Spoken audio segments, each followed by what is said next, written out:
இன்ஸ்டாகிராம்ல ராஜ்கமல்ங்கிற பேர்ல தமிழ் சினிமாவிலேயே ஏன் இந்திய சினிமாவிலேயே அவங்க குடும்பம் மாதிரி சந்தோஷமா கணவன் மனைவி ஒரு குழந்தைங்க ஃபேக் இல்லாம சந்தோஷமா மனமகிழ்ச்சியோட ஒருத்தர் கலாச்சிக்கிட்டு ஒருத்தர் வீடியோ போடுறது வந்து எனக்கு தெரிஞ்சு இந்தியாவில யாருமே கிடையாது. அவ்வளவு தூரம் அவங்க சின்ன பெரிய நடிகரா இருக்கலாம், ஆனா வந்து அவங்க வந்து ஒரு பெரிய கிரேட்.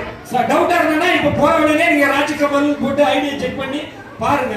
ஏன்னா கணவன் இந்த பிளாக் ஷர்ட்டை போட்டா மனைவி பிளாக் ஷர்ட் தான். இப்ப நான் எல்லாம் கொண்டாடி ப்ளூ கலர் சட்டை போட்டுட்டு ஏமா ஒரு ப்ளூ கலர் போட்டியோ போயா, அவனுக்கு வேலை இல்லையா, நீ ஒரு நாளைக்கு 3 சட்டை மாத்துவாங்க, 3 ட்ரெஸ்ஸை மாத்திட்டு எவையா துவைக்கிறது, இந்த மாதிரிலாம் ஒரு பஞ்சாயத்து இருக்கு.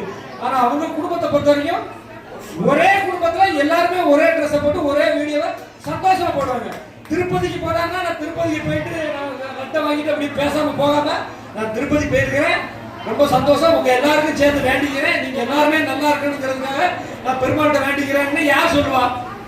பெருமாளே நான் மட்டும் நல்லா இருக்கணும், ஊர்ல பெய்கிற மழையெல்லாம் என் வீடு வரைக்கும் பெய்யட்டும், பக்கத்து வீட்டுக்காரருக்கு மழை பெய்யக்கூடாதுன்னு வேண்டிக்கிறேன். இந்த காலத்துல எல்லாருமே நல்லா இருக்கணுங்கிற ஒரு உயர்ந்த எண்ணம் கொண்டவர்